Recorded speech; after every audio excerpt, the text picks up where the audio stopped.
নমস্কার, আপনাদের সকলকে স্বাগত ডিজিটাল খবরিলালে। রয়েছে আমি পূর্বা। লোকসভা নির্বাচন আর কয়েকদিন বাকি, তার আগেই প্রতিটি রাজনৈতিক দল নিজেদের মতো করে ঝালিয়ে নিচ্ছে, প্রচারে ব্যস্ত। এক দল আরেক দলকে মন্তব্য করতে, কটাক্ষ করতে একেবারেই ছাড়ছে না।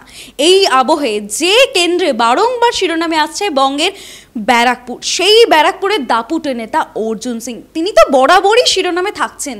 এবার এই আবহে আজকের দিনে কিন্তু এই অর্জুন সিং কিন্তু একটি অদ্ভুত অভিযোগ করছে। কি সেই অভিযোগ জেনে নেব আমাদের প্রতিনিধি বিবেকের থেকে। হঠাৎ অর্জুন সিং কেন এই অভিযোগ করছে? বারংবার তো নাম শিরোনামে আসছে, তবে এবারে কেন শিরোনামে আসছে? দেখো পূর্বা, যেটা জানা যাচ্ছে যে অর্জুন সিং একটি অদ্ভুত অভিযোগ করছেন। তিনি বলছেন যে প্রায় 82টি, আবারও অ্যামাউন্টটা বলছি, আমাদের দর্শকদেরও বলতে চাইছি, 82টি সিসিটিভি ক্যামেরা দিয়ে তার উপরে নজরদারি করা হচ্ছে, এমন একটি অদ্ভুত অভিযোগ তিনি করছেন। এবং তিনি এটাও বলছেন যে তার বাড়ির আশেপাশে বিভিন্ন জায়গা থেকে, বিভিন্ন অ্যাঙ্গেল থেকে 82টি সিসিটিভি ক্যামেরা বসিয়ে তার বাড়ির উপরে নজরদারি করা হচ্ছে। কে তার বাড়িতে আসছে, কোন দলের কোন কর্মী, তার দলীয় কর্মী যারা রয়েছেন, কারা কারা সাধারণ মানুষ তার বাড়িতে দেখা করতে আসছেন, তার সাথে কথাবার্তা বলতে আসছেন, এই সব কিছুর ওপরে নজরদারি করছে পুলিশ, এমনটাই কিন্তু তিনি অভিযোগ করেছেন। এবং এই বিষয়ে যেটা জানা যাচ্ছে যে কলকাতা হাইকোর্টের মহামান্য বিচারপতি জয় সেনগুপ্তের এজলাসে এই বিষয়ে একটি মামলা, একটি আবেদন দায়ের করা হয়েছে এবং তার শুনানি রয়েছে আগামী মঙ্গলবারে। একেবারে নিঃসন্দেহে এটা কিন্তু সত্যি একেবারে অন্যরকম অভিযোগ, কারণ ভোট আসলে অনেক কিছু আমরা দেখতে পাই, কিন্তু কোনো প্রার্থীর বাড়ির সামনে এতগুলো ক্যামেরা বসানো নিয়ে স্বাভাবিকভাবেই তার যে প্রিভেসি হ্যাম্পার হবে, আর এই নিয়েই ঠিক একই অভিযোগ করছেন অর্জুন সিং। কি বললো তাহলে একটু শুনে নেওয়া যাক। দেখুন, 82টা ক্যামেরা আমার বাড়ির আশেপাশে, মানে আমার প্রত্যেকটা মুভমেন্টকে রেখি করা হচ্ছে। সঙ্গে সঙ্গে আমার সঙ্গে যারাই আমার কার্যকর্তা বা সাধারণ মানুষ আমার সঙ্গে দেখা করতে আসে, ইভেন পণ্ডিত পুরোহিতদের, মন্দির পুরোহিতদের যদি আমার বাড়ি থেকে পুজো করে, তাকে 107 কেটে দিচ্ছে, 110 দিয়েছে। যার বয়স 70 বছর, তাকে 110 কেটে দিচ্ছে। এই ধরনের মানে পুলিশকে দিয়ে মমতা ব্যানার্জি সরকার এই ধরনের কাজ করাচ্ছে। এটা পুরোপুরি আমার যে পার্সোনাল রাইট আছে, আমার একটা রাইট আছে, তো আমার একটা ইলেকশন, আমাকে পার্টি একটা নমিনেট করেছে, আমার একটা পার্সোনাল মানুষ হিসাবে আমার একটা সাংবিধানিক রাইট আছে, সেটাকেও তারা করছে। এই বিষয়ে তাহলে বিবেক, যারা ওখানকার রয়েছে অর্জুনের বিরোধী বা শাসক দলের অর্জুন বিরোধী যে শিবির, তারা কি বলতে চাইছে?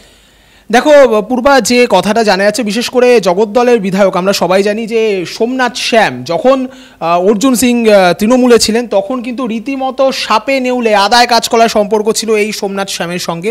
এবং বিভিন্ন ক্ষেত্রে দেখা গিয়েছে যে শাসক দল তৃণমূল কংগ্রেসকে সে সময় রীতিমতো বিড়ম্বনার মুখে পড়তে হয়েছিল।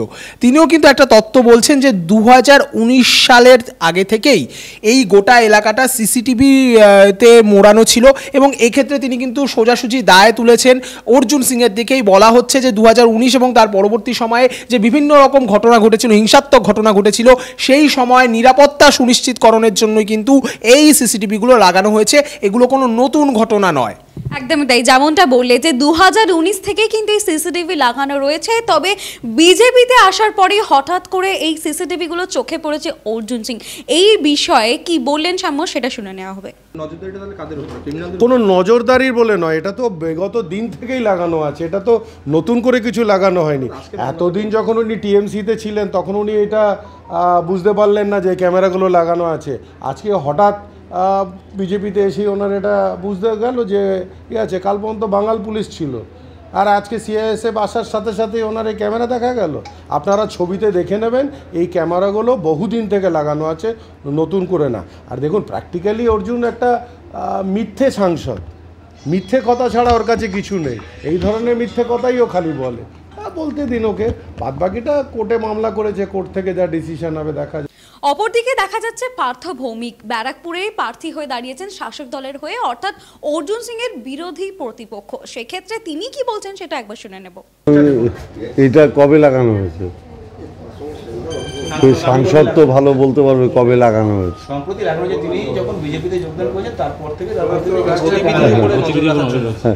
সম্প্রতি এটা লাগানো হতে পারে না, আইদার এটা পুলিশ প্রশাসন লাগিয়েছে অথবা মিউনিসিপ্যালিটি লাগিয়েছে। ও পুলিশ প্রশাসনের তরফ থেকে যদি এটা লাগানো হয়ে থাকে, তাহলে নিশ্চিতভাবে পুলিশ প্রশাসনের কোনো ব্যাপার আছে। আর আমি জানি না, ডেটটা বললে সুবিধা হতো, কোন ডেটে লাগিয়েছে। আজকে তিনি অভিযোগ, এতদিন তো তিনি ওই নিরাপত্তা বলয়ের মধ্যেই ছিলেন। আর তার মজদুর ভবনে যখন তিনি প্রচুর রাউডিজম করছিলেন, প্রচুর ক্রিমিনাল মজদুর ভবনে ছিল, এখনও প্রচুর ক্রিমিনাল মজদুর ভবনে থাকে। স্বাভাবিকভাবে প্রশাসন তো নিরাপত্তার ব্যবস্থা করার জন্য সব জায়গাতেই সিসি ক্যামেরা লাগিয়েছে, এখানেও লাগিয়েছে। এখন কোথায় রাস্তায় লাগালে ওনার মজদুর ভবনের সমস্যা কোথায়? ভোট যায় ভোট আসে, দল বদলিত হতেই থাকে, মানুষের প্রতিশ্রুতি আদৌ পূরণ হয় কি না হয় সেই নিয়ে অনেক কিছুই শুনি। তবে এইবারে 82 খানা সিসিটিভি বসানো হয়েছে এমনটাই অভিযোগ আসছে কিন্তু ব্যারাকপুরের প্রার্থী অর্জুন সিং এর গলায়। এবার সেই বিষয়ে তো আমরা নজর রাখছি, আপনাদের নজর থাকুক ডিজিটাল খবরিলালে, কারণ খবর আপনাদের, নজর আমাদের। ডিজিটাল খবরিলাল, খবর আপনাদের, নজর আমাদের।